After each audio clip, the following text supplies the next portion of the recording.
राहुरी शहरातील कोळीवाडा परिसरात छत्रपती शिवाजी महाराज यांच्या पुतळ्याची विटंबना करण्यात आली होती। या घटनेला 1.5 वर्ष होत आले, अद्याप आरोपीची निष्पन्न झालेले नाहीत।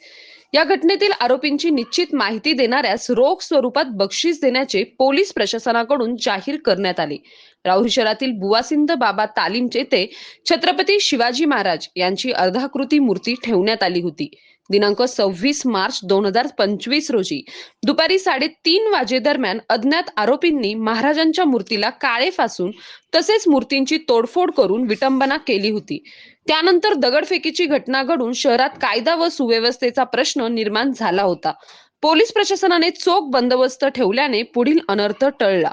या घटनेबाबत राहुरी पोलीस ठाण्यात अज्ञात आरोपी विरुद्ध गुन्हा दाखल केला होता। सदर घटनेचा तपास पोलीस निरीक्षक संजय ठेंगे हे करीत असताना त्यांनी परिसरातील अनेक सीसीटीव्ही कॅमेरे तपासले, तसेच शेकडो लोकांचे जबाब नोंदवून आरोपीचा शोध घेण्याचा प्रयत्न केला। मात्र आजपर्यंत आरोपीची माहिती मिळालेली नाही किंवा तपास लागलेला नाही।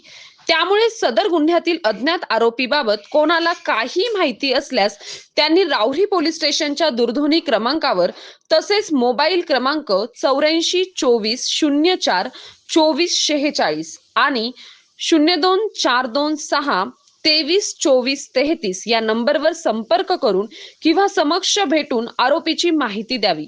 आरोपीबाबत निश्चित माहिती देणाऱ्यास 11,000 रुपये बक्षीस देण्यात येईल, तसेच त्याचे नाव गुप्त ठेवण्यात येईल, असे आवाहन पोलीस निरीक्षक संजय ठेंगे यांनी केले।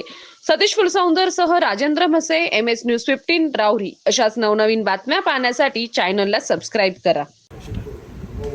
दिनांक 26 मार्च 2025 रोजी बुवासिंद बाबा तालीम राहुरी येथे छत्रपती शिवाजी महाराजांच्या अर्धकृती पुतळ्याची जी विटंबना झालेली होती, त्याबाबत जर कुणी नागरिकांना काही गोपनीय माहिती असेल तर ती निश्चित राहुरी पोलीस स्टेशनला द्यावी। निश्चित खात्रीशीर माहिती देणाऱ्यास राहुरी पोलीस स्टेशनच्या वतीने 11,000 रुपये बक्षीस देण्यात येणार आहे। व तसेच जर काही संवेदनशील माहिती देणाऱ्याने निश्चित माहिती दिल्यानंतर त्याचं नाव गोपनीय ठेवावं असं जर त्याची म्हणणं असेल तर त्याबाबतही विचार करण्यात येईल।